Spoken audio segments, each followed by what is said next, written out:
Bien, bonjour mes amis, je suis ravie de vous retrouver. Je vous souhaite la bienvenue dans cette vidéo au cours de laquelle je vais vous parler de la prochaine pleine lune qui aura lieu le 8 avril prochain à 4h36 heure de Paris, 2h36 heure GMT puisque on vient de passer à l'horaire d'été. Et donc on va voir toutes les belles et terribles choses qu'elle va nous apporter. Alors, c'est une pleine lune qui est sur l'axe, je vous montre quand même la carte.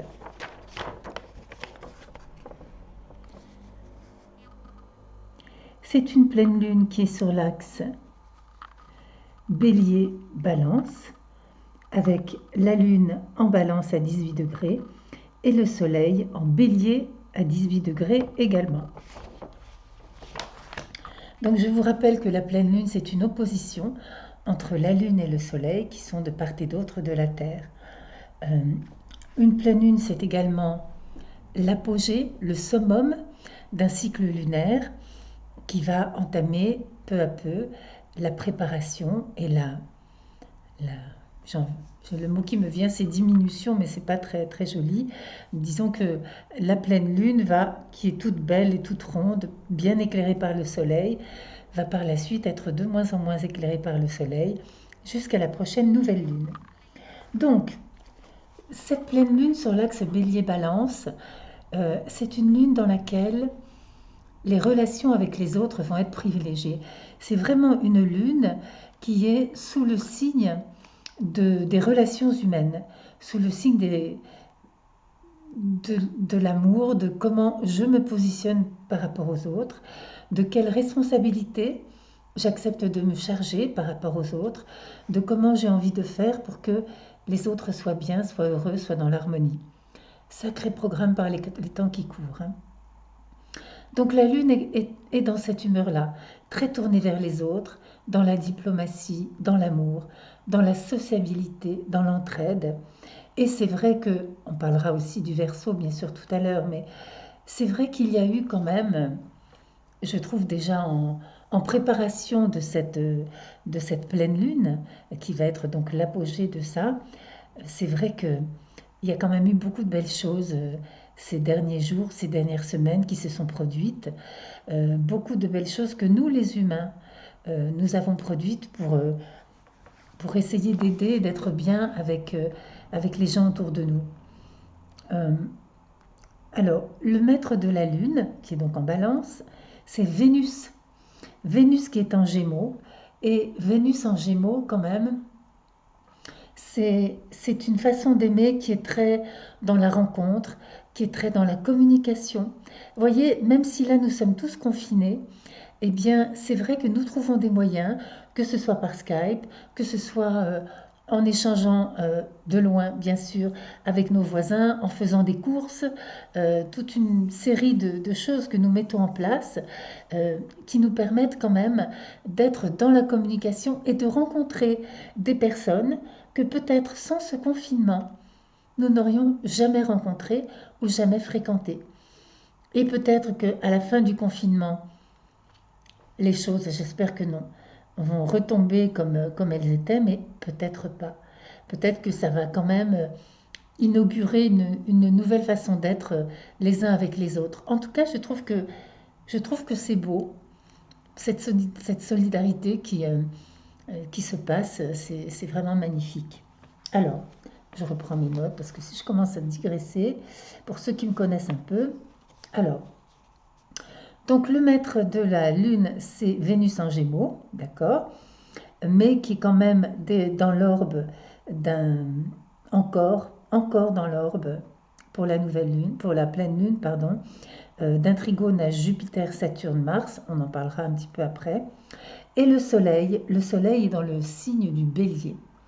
Donc le signe du Bélier, c'est le premier signe du printemps, c'est le signe du départ, de l'élan, de l'impulsivité, du courage, de l'initiative, mais c'est aussi le signe de la guerre et du combat. Et c'est vrai que nous sommes en guerre, c'est pas moi qui l'ai dit, nous sommes en guerre et c'est une guerre pour la survie des uns et des autres. qui va demander et qui demande déjà énormément de courage, énormément d'abnégation, énormément d'initiative, et qui demande à, je pense notamment à tous les gens qui soignent, qui leur demandent vraiment de dépasser leurs limites d'une manière qui est remarquable et admirable. Alors, euh, Mars qui est le maître du Soleil dans cette pleine lune, puisque Mars est le signe du Bélier, Mars pendant cette pleine lune, et même encore pendant plusieurs semaines après, Mars est dans le signe du Verseau, je vais y arriver.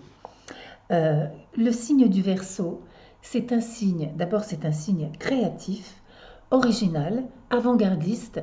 C'est un signe grâce à l'énergie duquel nous pouvons trouver des nouveaux médicaments ou ce genre de choses. Et c'est également un signe qui est extrêmement fraternel, extrêmement solidaire, très citoyen. Je ne sais pas si je l'ai déjà dit, mais si on faisait des statistiques, on remarque que parmi les travailleurs sociaux, par exemple, il y a beaucoup de personnes du signe du Verseau. Bien sûr, il y a aussi des personnes de tous les autres signes. Hein. Ne me faisons pas dire ce que je n'ai pas dit. Mais néanmoins, il y a beaucoup de personnes du signe du Verseau qui sont vraiment très tournées vers une action solidaire avec les autres. Et vers, puisque les Verseaux sont des personnes assez toniques, hein, et qui sont aussi très versées dans des combats justement pour la justice, pour la vérité, pour l'harmonie, pour une espèce d'équité, de solidarité citoyenne. Donc Mars en Verseau est tout à fait, ainsi que Saturne, on va en parler après, qui est en Verseau également maintenant, jusqu'au 2 juillet, est tout à fait pour la solidarité et pour nous aider à être dans cette belle action.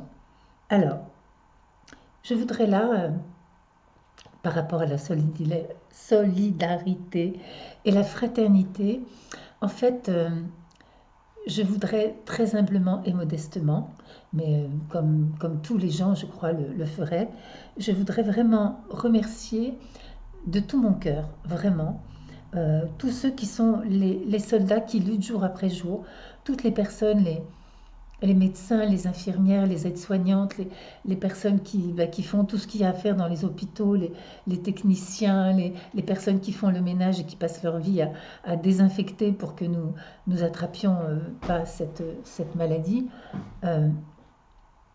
Vraiment, je voudrais les remercier parce que s'ils n'étaient pas là, je sais pas, ce serait l'horreur totale.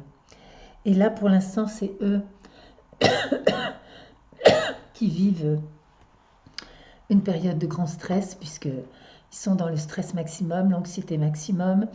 Ils mettent en jeu leur vie et la vie de leur famille pour pouvoir nous aider. Donc c'est vraiment quelque chose que on ne les remerciera jamais assez. On n'aura jamais assez de respect ni de gratitude pour toutes ces personnes.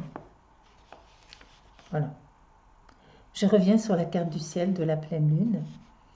Donc, l'opposition Lune-Soleil est au double carré de la conjonction étroite Pluton-Jupiter qui est dans le signe du Capricorne. Alors, les trois planètes, même celle qui n'est plus dans la conjonction, qui était en Capricorne il y a quelques jours encore, les planètes Pluton, Jupiter et Saturne, bien entendu, alors Saturne a changé de signe, ne fait pas partie du carré. Hein.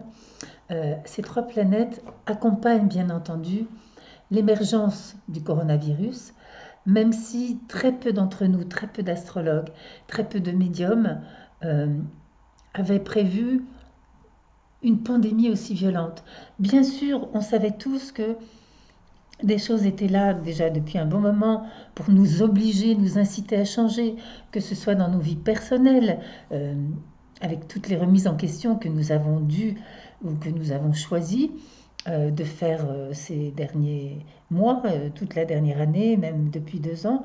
Bien sûr, on pensait qu'il y aurait peut-être encore des accidents climatiques dramatiques, qu'il pouvait y avoir quelque part dans le monde des guerres, qu'il pouvait y avoir des actes terroristes, des choses comme ça. Mais voyez, nous n'avions pas imaginé que ça allait être aussi aussi violent nous tomber dessus comme ça, de cette façon-là, cette pandémie. Alors, bien sûr, c'est sûr que ça va nous obliger à un changement collectif, à une mutation. On en parlait de la mutation il y a encore quelques semaines. Euh, Maintenant, là, je pense que si ça n'est pas assez fort pour nous faire prendre conscience de la nécessité du changement, d'une mutation, et pas d'une mutation dans 20 ans, hein.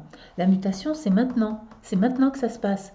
Il ne s'agit pas de changer le fonctionnement de la planète dans 6 mois, mais vraiment de s'atteler à la tâche, de commencer, d'accepter nous individuellement, de renoncer à des choses. Alors, je sais pas, et puis je ne vais pas faire la morale, hein. Moi, je suis juste exactement comme tout le monde, mais bon, peut-être qu'on pourrait, je sais pas, voyager moins, surconsommer moins, faire attention à plein de choses. Je vais pas vous faire la liste, hein, vous savez, le plastique, toutes ces choses-là, on le sait bien, on le sait bien, toutes les folies que nous commettons, qui sont d'un point de vue écologique, d'un point de vue spirituel, d'un point de vue humain, de partage, qui sont mais des aberrations totales, où on se dit, et peut-être dans 100 ans ou 200 ans, les gens se diront, mais comment les gens du XXe siècle et du début du XXIe, comment ils ont pu aller dans cette espèce de course folle, avoir toujours la plus belle voiture, la plus belle montre, le dernier smartphone, euh, à déborder les vêtements pour les femmes, déborder les vêtements dans le placard parce que ils sont pas chers et que finalement on se pose pas trop de questions sur qui et comment les a cousus, les a faits, au prix de quelle pollution, bref, etc. Tout ça, tout ce que je dis là, vous le savez tous très bien. Mais là, vraiment, ce que je voudrais vous dire, que tous les astrologues vont vous dire aussi, c'est là, c'est vraiment le moment de se dire, bon bah, par quoi je commence là? Qu'est-ce que je vais, ici et maintenant, dans ma vie, essayer de se donner des étapes, des points de repère? Qu'est-ce que je m'engage vis-à-vis de moi, vis-à-vis de la planète, vis-à-vis de tous les autres humains? Qu'est-ce que je m'engage à faire de nouveau? Comment est-ce que je vais mettre en place, moi, personnellement, ce changement que j'encourage aussi tous les autres à faire? Je continue, je lis mes notes. Alors, les planètes Pluton, Saturne et Jupiter parlent bien sûr de la maladie. Mais Pluton et Jupiter ne parlent pas que des problèmes de santé. Pluton et Jupiter parlent aussi d'une problématique économique. Et c'est sûr, nous le savons tous, de grandes difficultés économiques nous attendent. Et avec ces difficultés, avec ces difficultés économiques, là aussi nous attend un défi. Un défi de dire, est-ce qu'on se bat comme des fous pour essayer de faire revenir les choses comme avant? D'ailleurs, les choses ne reviennent jamais comme avant. Les rétrogradations, les marches arrière ne sont que des illusions qui ne durent pas longtemps. Des illusions d'optique, quelquefois. Mais en tout cas, de grandes difficultés nous attendent.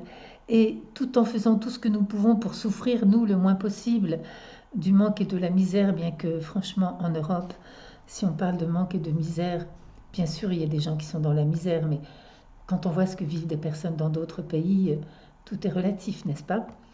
Euh, En tout cas, plutôt que de se battre comme des fous pour essayer de rendre les choses comme avant, il faudrait se battre comme des fous, je crois, pour essayer de créer un modèle économique qui soit plus juste, qui soit plus écologique, qui soit plus harmonieux, qui soit vraiment plus respectueux de la Terre, notre chère Terre.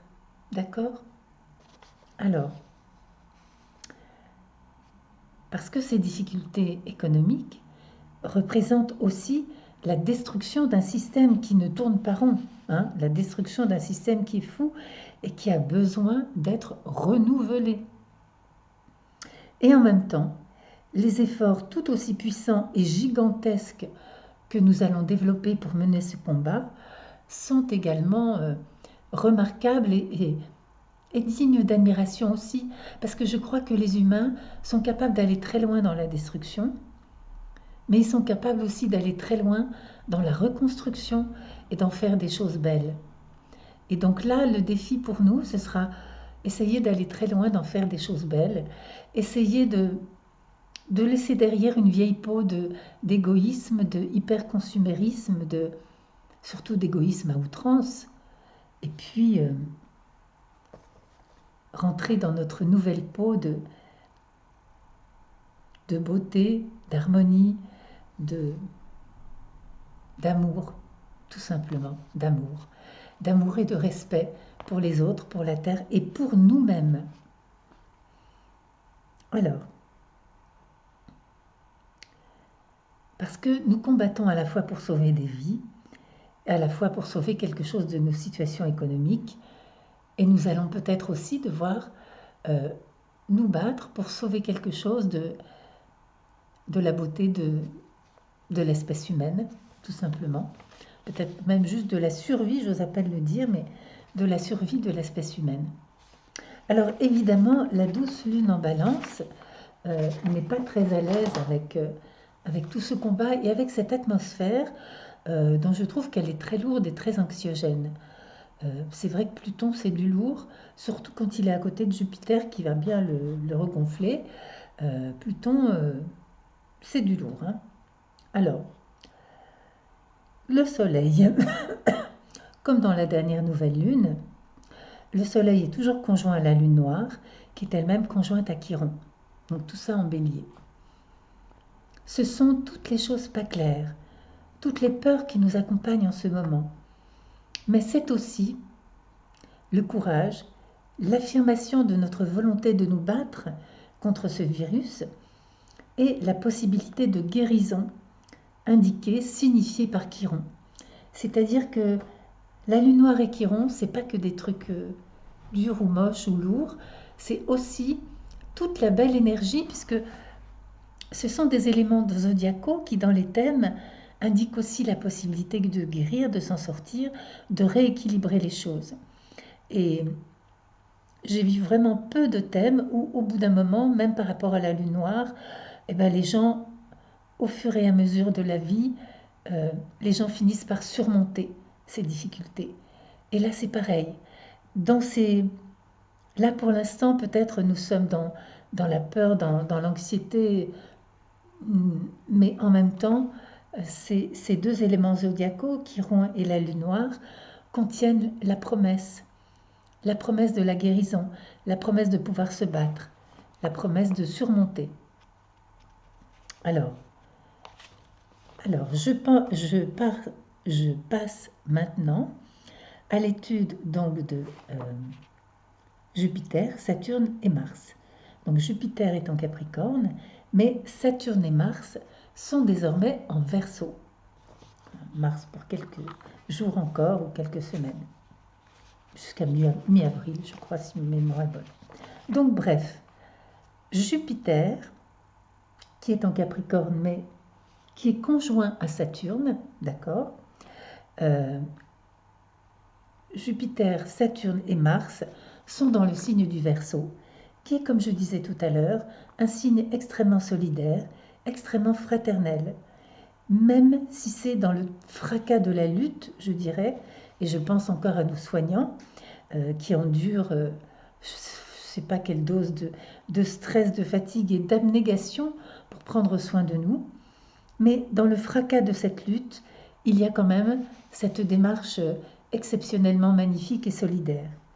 D'ailleurs, Jupiter et Saturne nous confrontent aussi à nos limites, à nos restrictions. Je pense au manque de masques, au manque de matériel, au manque de lits, au manque de tout. Nous souffrons de ça, mais nous allons quand même au combat, nous allons quand même surmonter, nous allons quand même faire ce qu'il y a à faire. En même temps, ces difficultés nous obligent nos soignants à chercher le meilleur d'eux-mêmes, à chercher le meilleur de leur force, le meilleur de leur compassion, à ne pas écouter trop leur fatigue. Il faut quand même l'écouter un peu parce qu'il ne faut pas qu'ils se tuent à la tâche non plus. Hein. Alors, Mars et Saturne en Verseau nous demandent vraiment, quelle que soit notre situation, d'être au minimum disciplinés, sérieux dans le confinement d'ailleurs, de nous battre avec détermination, d'être persévérants et de ne pas plonger le moins possible dans l'irritation, dans la colère ou dans l'anxiété. Là, vous savez, il faut vraiment que nous assurions. Là, il faut assurer. Chacun à sa mesure, chacun à sa place. Les mamans qui sont confinées avec leurs enfants, enragés parce qu'ils ne peuvent pas beaucoup sortir et qui sont dans des petits appartements, doivent faire preuve de patience. Les gens qui sont confinés dans d'autres circonstances doivent aussi faire preuve de solidarité, d'entraide avec leurs voisins, etc. Mais on doit tous là vraiment faire de notre mieux. Alors, ces 3 planètes, Jupiter, Saturne, Mars, forment un trigone avec Vénus, qui est donc en Gémeaux, j'en ai un peu parlé tout à l'heure. Ces 3 planètes nous signifient quand même aussi les belles opportunités de rencontres chaleureuses, empathiques et même gaies, qui peuvent permettre à certains d'entre nous de se redécouvrir les uns les autres, de rencontrer, comme je disais tout à l'heure, des nouvelles personnes. Et à travers la solidarité, l'entraide, ce sont toutes les belles initiatives partagées qui font ressortir le meilleur de nous. Et cela, c'est quand même magnifique, c'est quand même beau, non? Que malgré l'horreur, malgré les gens qui meurent, malgré les gens qui souffrent et qui sont malades, eh bien, certains d'entre nous ont la capacité de créer du beau, de créer de la joie, de créer de l'amour. Comme quoi, dans toutes les circonstances, tout, tout peut être gagné et rien n'est jamais perdu. Alors, je reprends mes notes. Donc, Vénus va rester dans le signe des Gémeaux jusqu'au 8 août. Donc, elle en a des choses à faire. Hein. Entre-temps, elle va rétrograder. Ça, ce sera pour le mois de mai. Nous en parlerons au mois de mai. Donc, elle n'a pas fini, en fait, de nous faire travailler sur les rencontres humaines et aussi sur les belles initiatives que nous allons prendre. Hein, puisque, en plus, Pluton, Jupiter et Saturne vont elles aussi rétrograder. Dans pas longtemps, je vais en parler tout à l'heure. Alors, Jupiter forme également un sextile à Mercure. Mercure est toujours conjointe, oui, elle est toujours conjointe à Neptune dans le signe des Poissons. Donc évidemment, les Poissons, c'est une problématique de santé. Là, il se trouve que les poissons, Neptune et Mercure forment uniquement un bel aspect de sextile avec notamment Jupiter. Alors,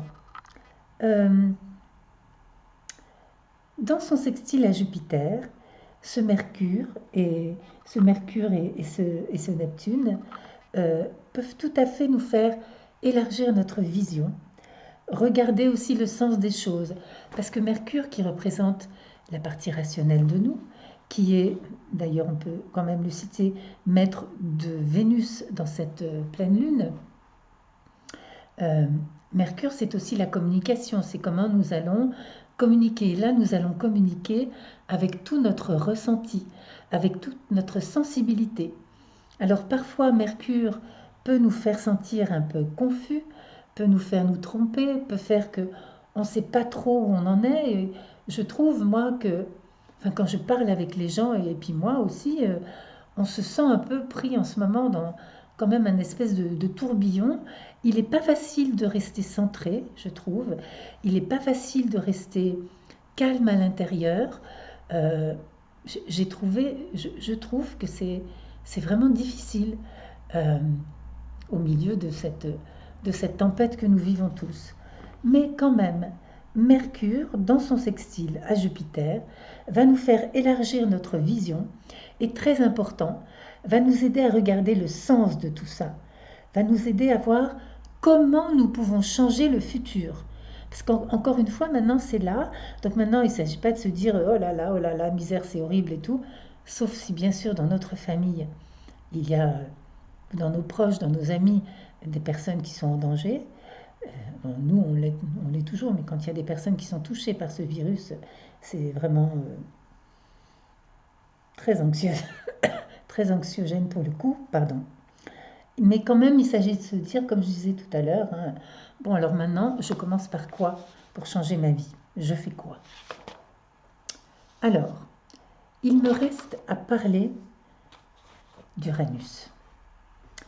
Tellement important Uranus qui a vraiment auguré depuis un an ou deux cette première incursion d'Uranus en Taureau en 2018, puis rétrogradation, puis incursion, définitive pour quelques années, on va dire, en 2019. Donc Uranus nous propose, voire exige, parce que vous savez, Uranus dans nos thèmes, où qu'il se trouve, il ne nous propose pas gentiment si on veut et quand on veut. C'est pas, ce serait bien que tu fasses ça. Non, c'est pas ça. Uranus, c'est bon, là maintenant, c'est un peu le couperet de la guillotine, c'est l'image qui me vient, c'est peut-être un peu exagéré, mais Uranus, c'est comme une grande claque qu'on prend dans la figure et qui nous dit, bon, là, maintenant, ça y est, là, tu te réveilles, là, il faut que tu changes ça. Et Uranus, bien sûr, exige de nous aujourd'hui, à travers tout ce qui se met en place sur la Terre, ce changement dans le sens de plus d'écologie, plus d'authenticité, plus de simplicité. Et il y a d'ailleurs quand même une vraie prise de conscience et un vrai mouvement vers plus d'écologie, de simplicité, de partage. Mais en fait, c'est pas encore assez fort. Et là, c'est ce qu'il vient nous dire avec cette pandémie. Oui, d'accord, c'est bien gentil, on va tous, on achète des petits sacs en tissu et on va remplir nos petits sacs en tissu dans les magasins de vente en vrac, mais c'est pas suffisant. Il faut aller plus loin. Voilà. Je ne dirais pas, il y a des choses qui me viennent à l'esprit, mais je ne veux rien, pas critiquer. Bref. Uranus est au carré de Mars. Mars est dans le signe du Verseau qui est maîtrisé par Uranus, d'accord, qui est le maître de Mars, donc pour cette pleine lune, c'est comme ça qu'on dit. Et Uranus est aussi au carré de Saturne. Donc ça promet encore, c'est quand même un carré Uranus-Saturne, surtout conjoint à Mars. C'est quand même une configuration, disons-le, vous savez, je suis toujours en général à minimiser les choses désagréables ou violentes pour pas générer chez vous de l'anxiété. Parce que je sais que très souvent, malheureusement, on utilise l'astrologie pour nourrir notre anxiété. Mais là, quand même, Mars, Saturne, Uranus, au carré, c'est quand même assez violent comme configuration.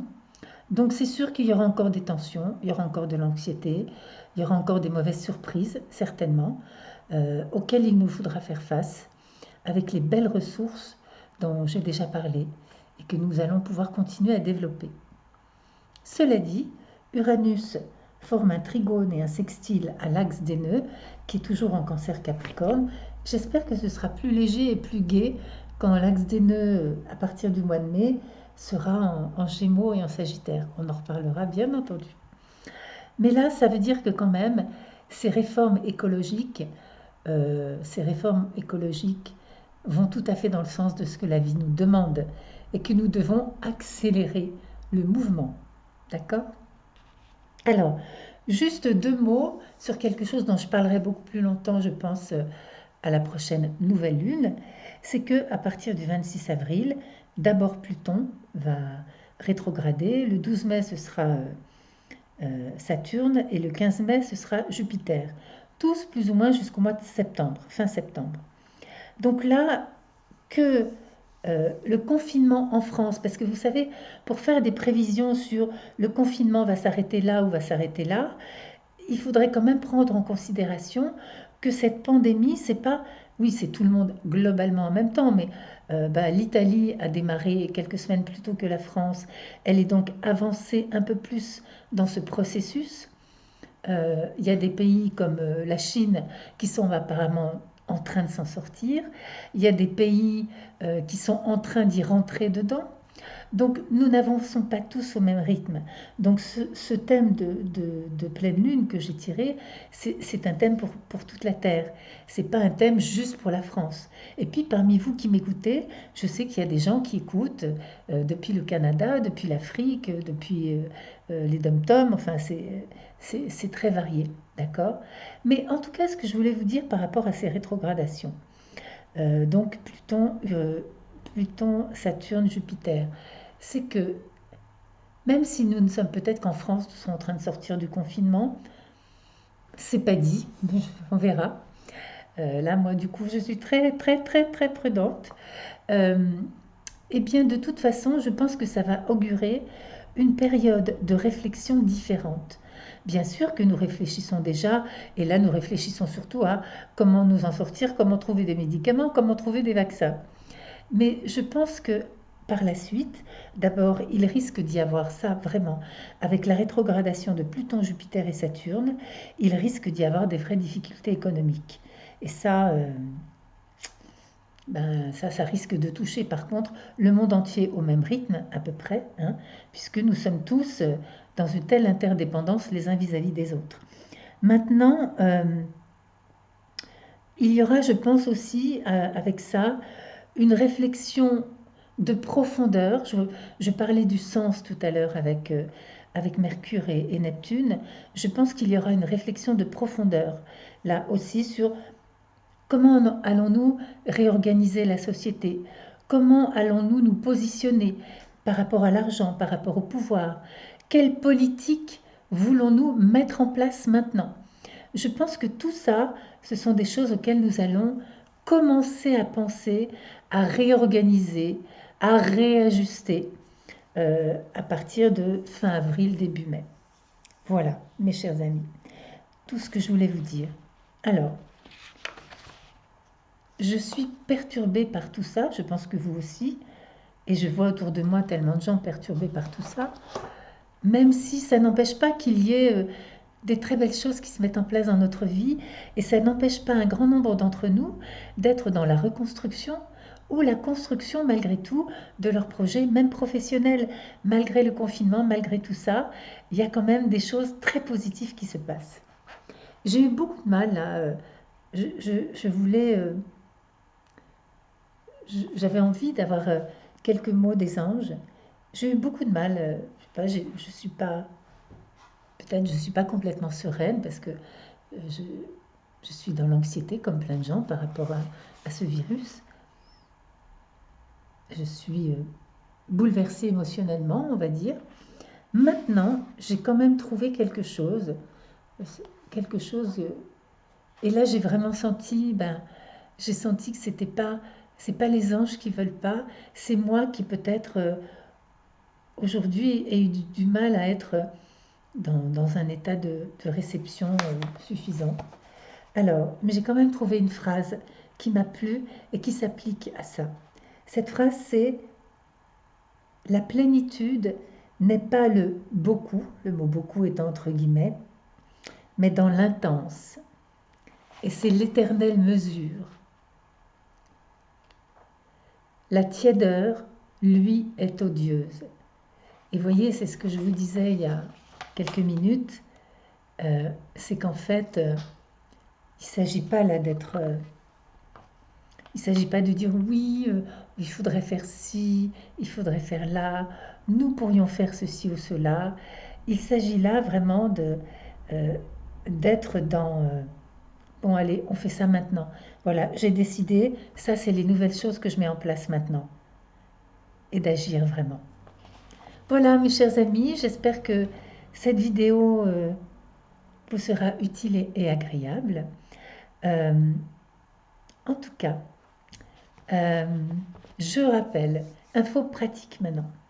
Je rappelle que je ne vais toujours pas sur les réseaux sociaux, Facebook, Instagram, Messenger. Je ne réponds pas aux messages qu'on m'envoie là-dessus parce que j'y vais jamais. Je ne sais même pas très bien comment ça marche. Je voudrais, c'est la moindre des choses, remercier de tout mon cœur tous les tipeurs qui me soutiennent. Vraiment, je suis touchée, je suis très aidée et je suis touchée. Et j'espère que les méditations et les cours que je mets en ligne vous sont utiles, vous sont agréables. N'hésitez pas, si vous avez des questions ou des suggestions, n'hésitez pas à m'en faire part par email, s'il vous plaît. Comme ça, je peux y répondre. Alors, si ce sont des questions susceptibles d'intéresser tout le monde dans les cours d'astro, j'y répondrai pour tout le monde.